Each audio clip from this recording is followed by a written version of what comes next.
Buen sábado para todos. Miren qué ricos estos ñoquis con salsa fileto. Increíbles, pero para comenzar vamos a hacer una masa de pizza.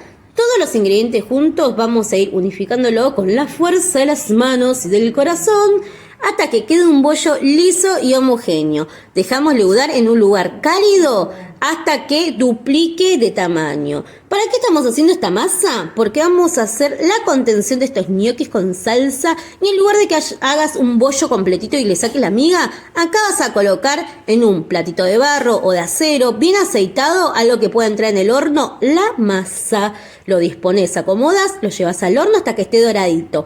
Para los ñoquis solamente tenés que mezclar papa, nuez moscada, pimienta, un poquito de sal, huevos, harina 4 ceros. Ojo, ojo, ojo, la masa de ñoquis no hace masa, se integra. Cortas en trocitos y no te olvides hacer el huequito para que entre toda la masa. Tiempo de cocción 1 minutito, ni más ni menos. Cuando flotan lo retirás y listo. Pero mira cómo quedó. Increíble, y ni te cuento el plato de masa. Lo sacás y está listo para usar. ¿Y dónde está la fileto? Aceite, cebollita, morrón, condimentás un poquitito, puré de tomate, azúcar para regular la acidez, los ñoquis calentitos, tuki tuki y el toque barraza, obvio que no puede faltar, el queso de la familia argentina. Buen provecho para todos.